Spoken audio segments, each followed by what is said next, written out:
Hello and welcome back to Talking Wanderers. With me today is Mark Isles, who has covered all the transfer deadline day news yesterday when there was stories about 3 players, 2 who came in and 1 who didn't leave.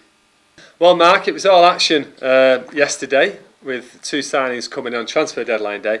One we were expecting and another one which just came right out of the blue, didn't it? It did. I mean, we'd all expected Ungo to be sorted probably before transfer deadline day, and I'm sure that the 2 clubs would have liked that as well, because it would have made for a bit less busy an afternoon. But no, it was completed a couple of hours before the end. I think we got confirmation about 8:30 with Ungo. Kakuta came right out of left field, and you can see why Owen Coyle's moved to bring him in.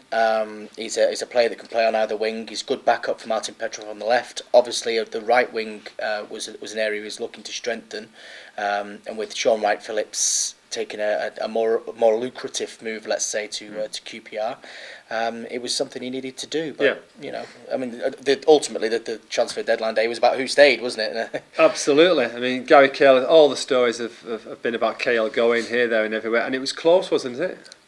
Well, it was close in as much as there were clubs coming in. Well, there was a club coming in for him on deadline day. Spurs did their level best. We all thought Harry was going to do one of them again, but I think you've got to say credit to Wanderers for digging their heels in, because all along Owen Coyle said he's got this valuation of Gary. Arsenal obviously didn't come close, and I think judging by the reaction that Wanderers made to that, it was clear there was some way away. But when you look at what I understand to be the deal, Spurs, which is worth £13 million, you've got to wonder, what was the valuation that Owen had put on there, and it takes quite a lot to say, we don't want that sum of money.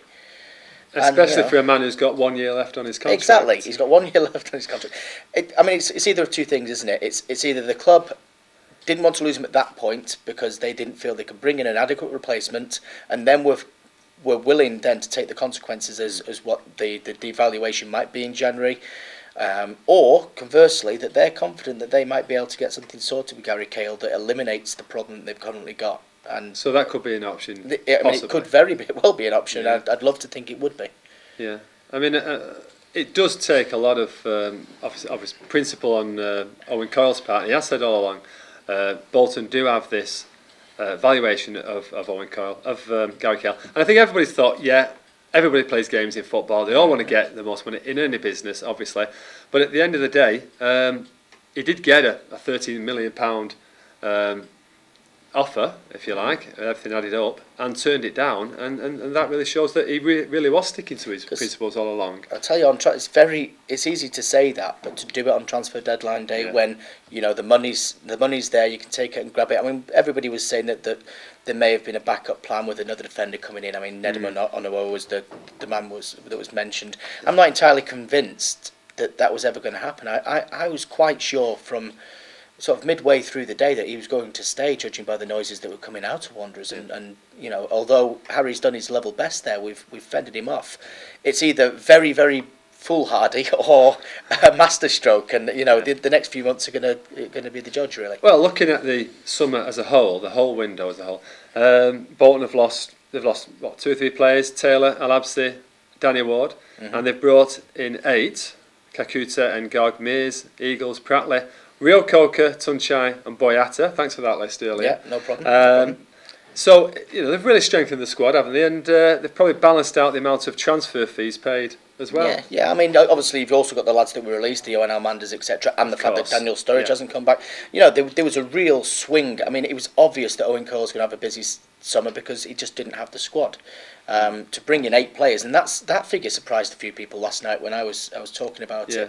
8 players really, exactly. And that's the way it's been. A couple of them are on loan, fair enough, but the net spend is an issue that a couple of fans have raised with me and said, the club haven't pushed the boat out to make big signings.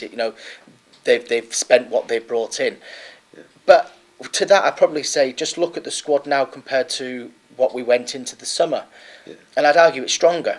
Regardless of what you've spent, if you come out with a stronger squad, then surely it's good business. I think everybody would love to have turned around and spent 12 million on a big striker. But I think there's bigger issues, and as I think you mentioned earlier on, that the finances didn't look rosy last year. It's obviously something that they're doing their best to address. It's something that Owen Coyle certainly has addressed in terms of the wage bill. So that's heading in the right direction. And if you can come out with a better squad, I think it's just good business. Yeah. Looking up front there, players to come in just recently now, Tunchai and Gog. Before that, Ivan Klasnic scored 3 goals in the opening 3 games, but maybe didn't put in the performances really to make sure that he's secured that place full time. He's going to be under pressure, isn't he, with Tunchai and now Ngog coming in? I think so. I think that despite I said certainly in terms of the Liverpool performance that even flattered to deceive. I thought that the team didn't play well, but of that, a large portion of the blame could go to the front two, and I don't think Kevin Davies had a good game either. But even when he's not playing well, doesn't contribute a lot. Yes, I think he's a fantastic impact substitute, and on his day, he's certainly a force to be reckoned with. But I don't see, now that we've got those other 2 lads that you mentioned there, Ngo and Tunchai, him starting games for Bolton Wanderers. No.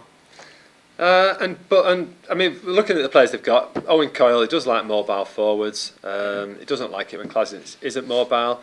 Tunchai and Gog obviously fall into that category.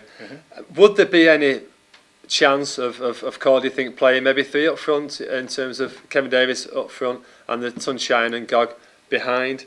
Got a lot of mobility there, or would he stick to what he's always played? I think from what we've seen, he loves his 4-4-2, and he wants to put 2 wingers and somebody playing off Big Kev. But it gives him options, and more to the point now, he's got different styles of players. Even in the midfield, you've got different ranges, and with Stuart Holden coming back now, that's another one into the mix as well. So the squad, as I mentioned before, is now looking good. I think maybe a little bit thin at the back still. Maybe an extra defender would have been great, but I think generally speaking, there's not a lot we can complain about here. Keeping Cahill, bringing in Boyata, improve the defence there, exactly. And then Stuart Holden coming back, Rio Coker and Pratley have come in, so the centre mid isn't too bad there. Out wide, a little bit short there maybe. Didn't really bring in an out-and-out winger. Kakuta's somebody that players say now. Yeah, I mean, I think personally that Chris Eagles has shown enough to keep him in the team at the minute, and he was perhaps bought as a backup to Petrov and Chung Yong. Yeah, I think he's done enough to say that's a first team place for me, and have Kakuta come in now to fill in the gaps. Sure. But I mean, there's options there, and that has been something that Owen Coyle hasn't had in the past. Yeah. And just looking back again at that Liverpool performance, it was a poor one. Is it just a bad day at the office, scrub it off, start again, or were there worrying signs from that game that you think may rear the ugly head again in the future?